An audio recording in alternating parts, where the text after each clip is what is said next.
Alhamdulillah wassalatu wassalamu ala Rasulillah nabiyina Muhammadin wa alihi wa sahbihi wa man walah.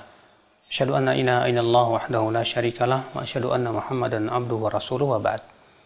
Masih kita melanjutkan merenungi makna-makna alam nashrah.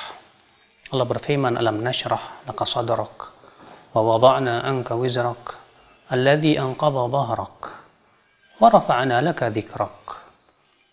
Bukankah kami telah melapangkan dadamu dan kami telah mengampuni dosa-dosamu yang memberatkan punggungmu. Itu sudah kita jelaskan. Kemudian Allah Ta'ala berfirman, wa rafa'na laka dzikrak, dan kami angkat namamu, angkat penyebutanmu. Di sini Allah Subhanahu wa Ta'ala kembali mengingatkan tentang kenikmatan yang Allah berikan kepada Nabi kita Muhammad sallallahu alaihi wasallam, itu bahwa Allah mengangkat penyebutan beliau, di mana setiap muslim yang sholat pasti dia akan mengucapkan asyhadu an la ilaha illallah wa asyhadu anna muhammadar rasulullah. Demikian pula seseorang setelah wudhu mengucapkan itu. Bahkan setiap 5 kali sehari kita mendengar seruan adzan, asyhadu an la ilaha illallah, asyhadu anna muhammadar rasulullah. Ini adalah merupakan kenikmatan yang Allah berikan kepada Rasul kita yang mulia alaihi salatu wassalam. Namun Allah memberikan juga atau mengangkat penyebutan nama kaum mukminin juga apabila mereka melakukan hal-hal yang menyebabkan mereka dimuliakan oleh Allah Subhanahu wa Ta'ala. Di sana ada sebab-sebab rif'ah, sebab-sebab diangkatnya nama seorang hamba oleh Allah. Di antaranya yaitu akhal Islam, a'azzakumullah, di antara perkara yang mengangkat derajat yang pertama adalah yaitu beramal saleh. Seorang yang beramal saleh, Allah akan jadikan dia mulia. Orang yang beriman, beramal saleh, Allah akan jadikan dia mulia. Allah berfirman, yarfa'illahu alladhina amanu minkum walladhina utul ilma darajat. Allah mengangkat orang-orang yang beriman di antara kamu dan orang-orang yang berilmu dengan beberapa derajat. Orang yang beriman dan beramal saleh, Allah akan angkat derajatnya. Allah akan berikan kepada dia nama yang baik di sisi manusia, di sisi Allah terutama. Bukankah disebutkan dalam hadis, apabila Allah mencintai seseorang, Allah akan memberitahukan kepada mereka Jibril. Kemudian ikhwatal iman, malaikat Jibril akan mengumumkan kepada penduduk langit bahwa Allah mencintai si fulan, maka cintailah dia. Lalu kemudian yudha'ul qabul lahu fil ard, diletakkan penerimaan buat dia di muka bumi. Naam ya akhi. Kemudian yang kedua yaitu berilmu dan menuntut ilmu. Karena menuntut ilmu mengangkat derajat seorang hamba, memuliakan dia. Allah berfirman dalam ayat yang tadi, yarfa'illahu alladhina amanu minkum walladhina utul ilma darajat. Bahkan orang-orang yang diberikan oleh Allah ilmu diangkat derajatnya di atas orang-orang yang beriman dan beramal saleh namun tidak berdasarkan kepada ilmu. Cobalah kita baca kitab-kitab hadis. Para ulama hadis yang betul-betul mereka membela hadis Nabi SAW, menghabiskan waktunya untuk beramal saleh. Selalu disebutkan mereka dalam sanad-sanad haddatsana fulan wa fulan wa fulan. Siapa yang tidak kenal dengan Imam Bukhari, Imam Muslim, Abu Daud, Tirmidzi? Siapa yang tidak kenal dengan Imam Syafi'i rahimahullah, Imam Malik, Imam Ahmad bin Hanbal? Kenapa mereka namanya begitu harum di sisi manusia? Karena keilmuan mereka yang mereka amalkan, keikhlasan mereka. Mereka orang-orang yang membela agama Allah. Mereka yang menyibukkan dirinya dengan ilmu Allah untuk membela syariatnya.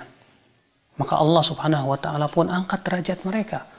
Allah harumkan nama mereka.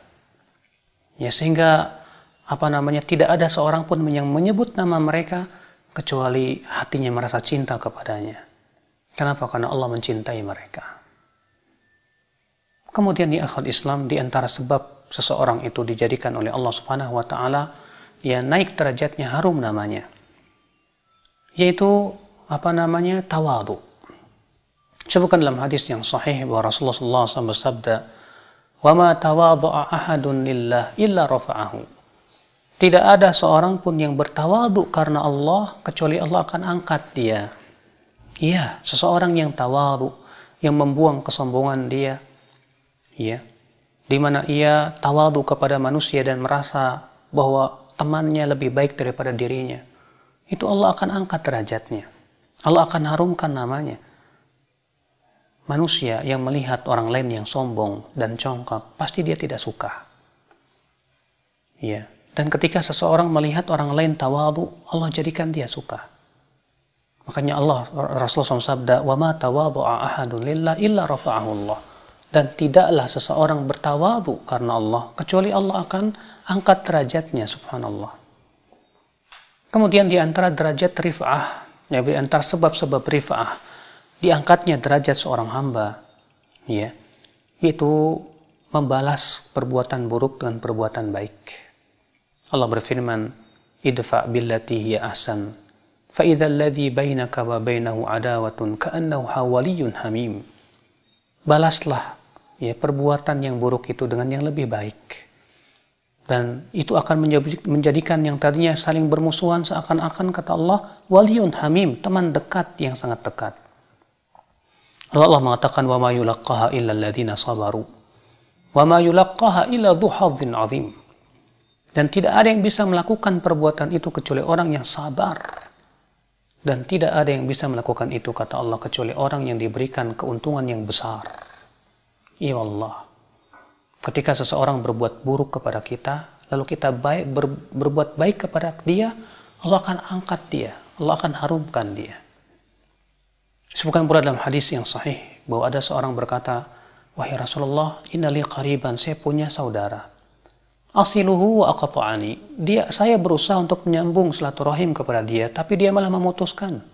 Saya berusaha untuk berbuat baik kepada dia, tapi dia malah berbuat buruk kepada saya." Kata Rasulullah, "Kalau memang yang kamu ucapkan benar, faka'annaka tusifhumul mal." Seakan-akan kamu menaburkan debu panas ke wajahnya. Wala yazalullahu 'alaika dhahiran, dan Allah akan senantiasa membela kamu selama kamu terus berbuat baik kepada dia. Ya. Subhanallah, membalas perbuatan buruk orang lain dengan perbuatan baik itu hanyalah, ya, bisa melakukannya orang-orang yang mempunyai jiwa besar. Makanya Allah mengatakan, "Wa ma yulaqqaha illa alladziina sabaru." Tidak ada orang yang mampu melakukan itu kecuali orang yang sabar. Sabar. Ya, "Wa ma yulaqqaha illa dzu hadzin 'adzim." Dan tidak ada yang bisa melakukan itu kecuali orang yang mempunyai apa? Hadzin 'adzim. Keuntungan yang besar. Lihatlah Syekhul Islam Ibn Taimiyah rahimahullah. Beliau sering disakiti oleh orang-orang yang tidak suka kepada beliau. Bahkan bahwa ya, ketika ada seseorang atau ketika muridnya itu yang bernama Ibnu Qayyim rahimahullah menyampaikan kepada gurunya itu Syekhul Islam Ibn Taimiyah tentang kematian musuh bebuyutannya yang suka menyakiti beliau, bahkan gara-gara dia Syekhul Islam masuk ke dalam penjara. Maka kemudian datanglah Ibnu Qayyim lalu mengatakan, "Bergembiralah wahai guruku, musuh bebuyutanmu sudah mati." Apa kata Syekhul Islam? Subhanallah, "Abasyartani bimauti muslim." Apakah engkau memberikan kabar gembira kepadaku dengan kematian seorang muslim? Walaupun bagaimana dia seorang muslim. Kemudian apa yang terjadi? Ya, beliau pun kemudian mengajak muridnya tersebut untuk melayat ke rumahnya. Ya, melihat subhanallah keagungan akhlak beliau, padahal beliau sering disakiti oleh orang ini. Lalu kemudian dia pun berkata kepada anak istrinya, "Anggap saja aku adalah pengganti ayah kalian. Ya, aku akan berusaha memperhatikan kalian, dan kalau ada kebutuhan sampaikan kepadaku." Subhanallah, ya. Pengikut orang ini melihat keagungan akhlak beliau yang sangat pemaaf, dan ia membalas perbuatan buruk dia dengan perbuatan baik. Berubah menjadi 180 derajat. Dia mencintai Syekhul Islam Taimiyah rahimahullah. Itulah keagungan akhlak. Makanya ya, orang yang diberikan oleh Allah akhlak yang mulia, diberikan kekuatan untuk melaksanakan akhlak yang mulia seperti itu, Allah akan angkat dia derajatnya. Maka ini ya akhal Islam, sebab-sebab seseorang itu diangkat derajatnya oleh Allah. Maka itu adalah kenikmatan yang besar. Allah Ta'ala berfirman, "Wa rafa'na laka dzikrak." Dan kami angkat penyebutan namamu. Demikian pula orang yang mencintai Rasulullah, yang mengkaji tentang hadis-hadis Rasulullah, pasti akan diangkat pula namanya. Ya, semoga kita termasuk orang-orang yang dicintai oleh Allah. Ya, semoga kita termasuk orang-orang yang ditutupi aib kita di dunia dan akhirat, dan diberikan kemuliaan terutama dalam kehidupan akhirat. Amin ya rabbal alamin. Subhanakallah bihamdik. Asyhadu an la ilaha illa anta astaghfiruka wa atubu ilaik. Wassalamualaikum warahmatullahi wabarakatuh.